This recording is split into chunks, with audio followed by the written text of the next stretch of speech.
Praise the Lord. Praise the Lord. Today's verse is Jeremiah 33:6. ప్రియులారా, నేటి దినము మన యొక్క వాగ్దానము ఇర్మియా గ్రంథము 33వ అధ్యాయము 6వ వచనంలో నుండి తీసుకొనబడింది. Behold, I will bring it health and cure, and I will cure them, and I will reveal unto them the abundance of peace and truth. నేను దానికి ఆరోగ్యమును స్వస్థతను మరలా రప్పించుచున్నాను, వారిని స్వస్థపరచుచున్నాను, వారికి సత్య సమాధానములను సమృద్ధిగా బయలుపరచెదను. This is actually a promise for the Israelites for their restoration. దేవుడు ఇజ్రాయేలీయుల ప్రజలను తిరిగి సమకూర్చుట కొరకు వారికి అనుగ్రహించిన వాగ్దానం ఇదే. Whenever Israelites disobeyed God, God handed them over to the other nations.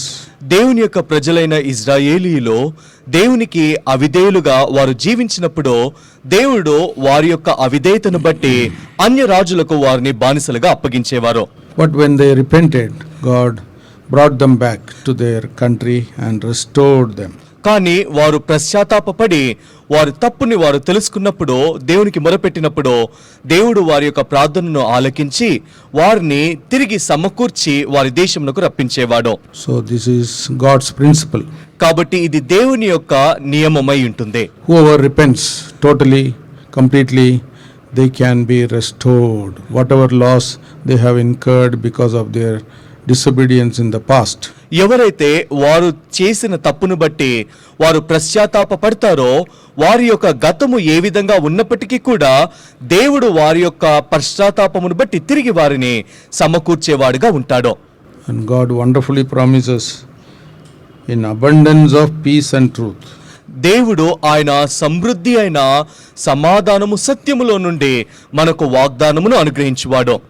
Such a wonderful God is our God. అలాంటి అద్భుతమైన దేవుడు మన దేవుడై ఉంటున్నాడు. In this verse, promise is that He will give health and cure. ఇక్కడ వాగ్దానము దేవుడు అనుగ్రహిస్తున్నాడు, నేను ఆరోగ్యమును స్వస్థతను కలుగు చేస్తానంటున్నాడు. So it is, this experience will be just like anybody becoming sick and becoming all right, healthy. ఈ యొక్క అనుభవం ఏ విధంగా ఉంటుందంటే, ఎవరైనా అస్వస్థతకు లోనైనప్పుడు వారు తిరిగి స్వస్థపరచబడి సరి అయిన చక్కటి ఆరోగ్యం అనుగ్రహించబడుతుంది. So such a joy will be there. అలాంటి గొప్ప సంతోషము అనుగ్రహించబడుతుంది. According to the Bible, more than our physical healing, we need spiritual healing. Bible గ్రంథ ప్రకారముగా మన శరీరానుసారమైన స్వస్థత కన్నా ప్రాధాన్యముగా ఆత్మీయమైన స్వస్థత ఎంతో అవసరత అయి ఉంటుంది. In 1 Peter 2:24, మొదటి పేతురు రాసిన పత్రిక 2వ అధ్యాయం 24వ వచనములో, who his own self bare our sins in his own body on the tree, that we being dead to sins should live unto righteousness, by whose stripes ye were healed. మనము పాపముల విషయమై చనిపోయి నీతి విషయమై జీవించినట్లు ఆయన తానే తన శరీరమందు తన పాపములను మ్రాను మీద మోసుకొనెను, ఆయన పొందిన గాయముల చేత మీరు స్వస్థత నొందితిరి. So from sin to righteousness is a real healing. పాపము నుండి నీతివంతులుగా తీర్చబడటం అనేది అది నిజమైన స్వస్థత ఉంటుంది. We are a mysterious personality. మనము ఎంతో మర్మముతో కూడిన లేదా అర్థము కాని వ్యక్తిత్వము కలిగిన వారముగా ఉంటాము. In our personality there are so many components. మన యొక్క వ్యక్తిత్వములో అనేకమైన కోణములుంటాయి. First of all, we can say our spirit. మొట్టమొదటిగా మన యొక్క ఆత్మ. Because of sin, our spirit is dead, according to Ephesians 2:2. ఎఫెసీయులకు రాసిన పత్రిక 2వ అధ్యాయము 2వ వచన ప్రకారముగా మన యొక్క పాపముల అపరాధములను బట్టి ఆత్మలో మనము చచ్చిన వారమై ఉంటున్నాము. But when we believe and receive Jesus Christ as our Savior into our hearts, our spirits are quickened. కానీ ఎప్పుడైతే యేసుక్రీస్తు ప్రభునందు మనం విశ్వాసముంచి రక్షించబడతామో మనము తిరిగి ఆత్మలో బ్రతికించబడిన వారమై ఉంటాము. So we are inwardly alive. కాబట్టి మనము ఆంతర్యములో సజీవులుగా ఉంటున్నాము. Then we can start worshipping the Lord also in spirit and in truth. ఆ విధముగా ఉండుట ద్వారా మన దేవునిని ఆత్మతోను సత్యముతోను కూడా మనము ఆరాధించగలుగుతాము. In John chapter 4 we read, God seeks such persons who can worship him in spirit and in truth. యోహన్ రాసిన సువార్త 4వ అధ్యాయంలో మనము చూస్తాము, దేవుడు ఆత్మతోను సత్యముతోను ఆరాధించే ఆరాధికులను ఆయన వెతికేవాడుగా ఉంటున్నాడు. Then our soul. దాని తర్వాత మన యొక్క ప్రాణము. In Luke chapter 12 it is written, a rich man, when he got abundance of harvest, he thought he will sit and rest and eat and drink and enjoy. లూకాసు వార్త 12వ అధ్యాయంలో మనం ఒక ధనవంతుని గురించి మనము చదువుతాము. ఆ ధనవంతుడు పంట సమృద్ధిగా పండిన తరువాత తన ప్రాణముతో అంటున్నాడు, నా ప్రాణమా తినుము త్రాగుము సుఖించుమని సుఖవంతమైన జీవితము జీవిద్దాం అనుకున్నాడు. But God said, thou fool. కానీ దేవుడు అంటున్నాడు, వెర్రివాడా అంటున్నాడు. So that his soul was a foolish soul. కాబట్టి తన యొక్క ప్రాణము వెర్రితనముతో నింపబడిన ప్రాణముగా ఉంటుంది. Because he thought only about this life and enjoying in this life and nothing doing for God from out with the use of his soul.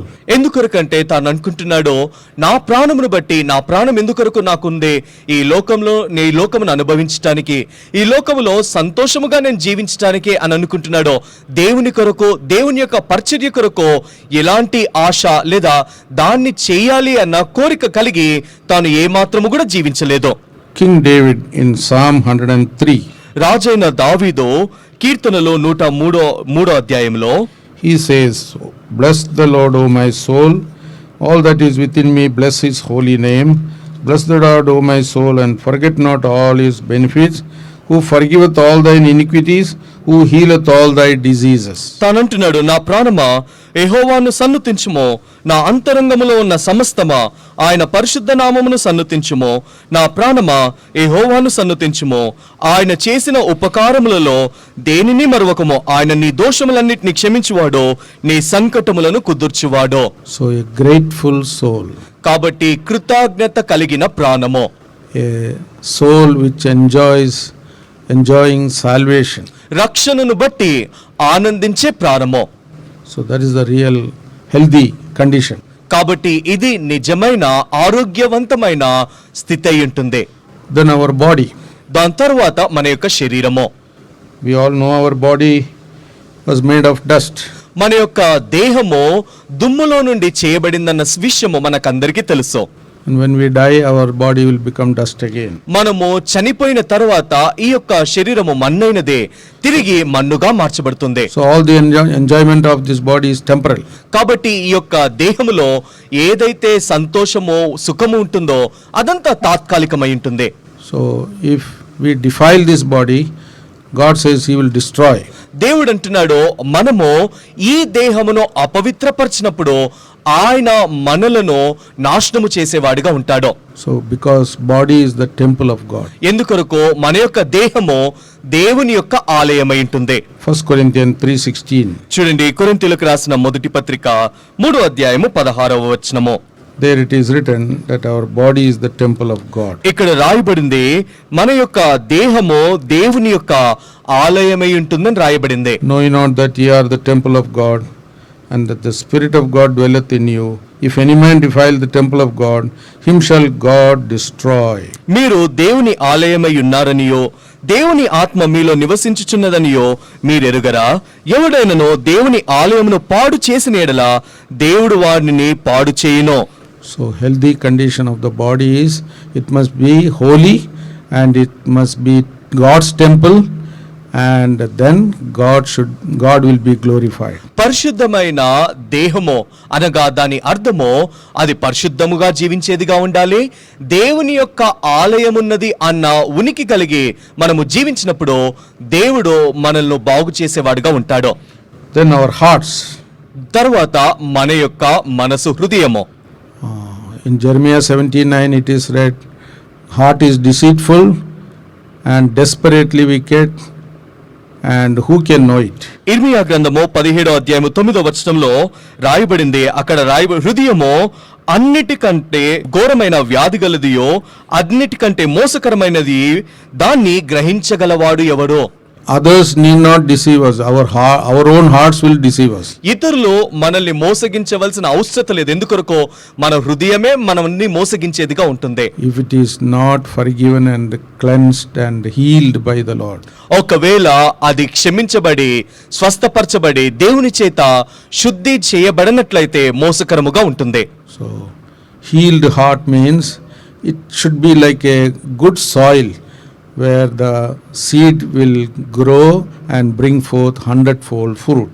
మంచి హృదయము, స్వస్థపరచబడిన హృదయం అంటే సారవంతమైన నేలను పోలిందిగా ఉండాలి. ఎందుకొరకు ఆ సారవంతమైన నేలలో నుండి 100 పంట ఫలించేదిగా ఉండాలి.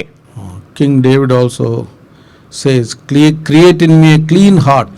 రాజైన దావీదు అంటున్నాడు, దేవా నాకు శుద్ధమైన హృదయమును దయచేయండి అంటున్నాడు. Matthew 5 also we read, blessed are those who have a clean heart, they shall see, pure heart, they shall see God. అంత మాత్రమే కాదు, మత్తయి సువార్త 5వ అధ్యాయంలో రాయబడింది, హృదయ శుద్ధి గలవారు ధన్యులో, వారు దేవుని చూచెదరు అన్న మాట రాయబడింది. So our hearts also must be healed. కాబట్టి మన యొక్క హృదయము కూడా స్వస్థపరచబడాలి. Then our eyes, దాని తరువాత మన కనులో, not these physical eyes, మన శరీరంలో ఉండే దేహంలో ఉండే కనులు కాదు. even though we may have physical eyes, we may not understand God's mysteries. మనము దేహములో నేత్రములు కలిగి ఉన్నప్పటికీ కూడా ఈ యొక్క భౌతికమైన దేహముల ద్వారా దేవుని యొక్క మర్మములను మనము అర్థం చేసుకోలేము. Matthew chapter 13, మత్తయి రాసిన సువార్త 13వ అధ్యాయము there 16 and 17. 16-17 వచనాలు. But blessed are your eyes, for they see, and your ears, for they hear. అయితే మీ కనులు చూచుచున్నవి గనుక అవి ధన్యములైనవి, మీ చెవులు వినుచున్నవి గనుక అవి ధన్యములైనవి. So our spiritual eyes must be opened. కాబట్టి మన ఆత్మీయమైన కనులు తెరవబడాలి. Then we'll understand God's mysteries. అప్పుడు దేవుని యొక్క లోతైన మర్మములను మనము అర్థము చేసుకోగలుగుతాము. God's word. దేవుని యొక్క వాక్యము గ్రహించగలుగుతాము. Then our ears also. తర్వాత మన చెవులు కూడా. Ears means not hearing human voice, but to hear God's voice. చెవులు అంటే మానవుని స్వరము వినుట కొరకు కాదు గాని దేవుని యొక్క స్వరమును వినేవారముగా ఉండాలి. Then we can say our ears are healed. అప్పుడు మనం చెప్పవచ్చు నా చెవులు స్వస్థపరచబడ్డాయి అని. Then our feet. తర్వాత మన యొక్క పాదములో. Wherever we go, it is very important. మనము What we do is very important. మనము ఎక్కడికి వెళ్తున్నామో, ఏం చేస్తుంటున్నామో అన్నది చాలా ప్రాముఖ్యమైంటుంది. In Romans chapter 10 రోమిలకు రాసిన పత్రిక 10వ అధ్యాయము and verse 15, 15వ వచనము. there it is written, how beautiful are the feet of them that preach the gospel of peace. ఇక్కడ ఏమని రాయబడింది, ఉత్తమమైన వాటిని గూర్చిన సువార్త ప్రకటించు వారి పాదములెంతో సుందరమైనవి. So our feet must be taking us to places to preach the gospel. కాబట్టి మన యొక్క పాదములో సువార్త ప్రకటించు చోటుకు మనల్ని నడిపించేవిగా ఉండాలి. Then we can say our feet is healed. అప్పుడు మనము చెప్పవచ్చు నా పాదములు స్వస్థపరచబడ్డాయని. Then our hands. తరువాత మన చేతులో. 1 Timothy తిమోతికి రాసిన మొదటి పత్రిక 2nd chapter 2వ అధ్యాయము 8th verse. 8వ వచనము. I will therefore that men pray everywhere, lifting up holy hands, without wrath and doubting. కావున ప్రతి స్థలమందును పురుషులు కోపమును నంచనము లేని వారై పవిత్రమైన చేతులెత్తి ప్రార్థన చేయవలనని కోరుచున్నాను. So our hands must be holy. కాబట్టి మన చేతులు పరిశుద్ధముగా ఉండాలి. Then our prayers will be answered. అప్పుడు మన ప్రార్థనలకు జవాబు అనుగ్రహించబడుతుంది. So physical, more than physical healing, spiritual healing more important. కాబట్టి మన యొక్క శరీరానుసారమైన స్వస్థత కన్నా ప్రాధాన్యముగా ఆత్మీయమైన స్వస్థత ఎంతో అవసరమై ఉంటుంది. Of course, in these days we need physical healing also. ఈ దినాలలో, నేటి దినాలలో మనకు శరీరములో స్వస్థత కూడా అవసరమై ఉంటుంది. That also Lord will give. అది కూడా ప్రభువారు మనకు అనుగ్రహిస్తారు. It is written, if anybody is sick, he can call for the elders and ask them to pray, anointing with oil, putting their hands. రాయబడిన ప్రకారముగా మీలో ఎవరైనా రోగి అయి ఉన్న ఎడల పెద్దలను పిలిపించి నూనె పెట్టి వారు ప్రార్థించినప్పుడు స్వస్థత పొందే వారముగా ఉంటాము. Then the sick will be healed. అప్పుడు ఆ రోగం అనేది సంపూర్ణంగా స్వస్థపరచబడుతుంది. So Lord will help us. కాబట్టి ప్రభువారు మనకు సహాయం చేస్తాడు. And also 2 Chronicles 7:14. రెండో దినవృత్తాంతములు 7:14 ప్రకారముగా God will heal the land also. దేవుడు మన యొక్క నేలను కూడా ఆయన స్వస్థపరుస్తాడు. These days we must pray that the Lord must heal our land from this corona virus. ఈ దినాలలో మనము చేయవలసిన ప్రార్థన ఏంటంటే మన యొక్క దేశము మన యొక్క నేల ఈ కరోనా తెగులు నుండి స్వస్థపరచబడాలని ప్రార్థించాలి. So may God help us. కాబట్టి దేవుడు మనకు సహాయము చేయునుగాక. God bless you. దేవుడు మిమ్మును దీవించునుగాక.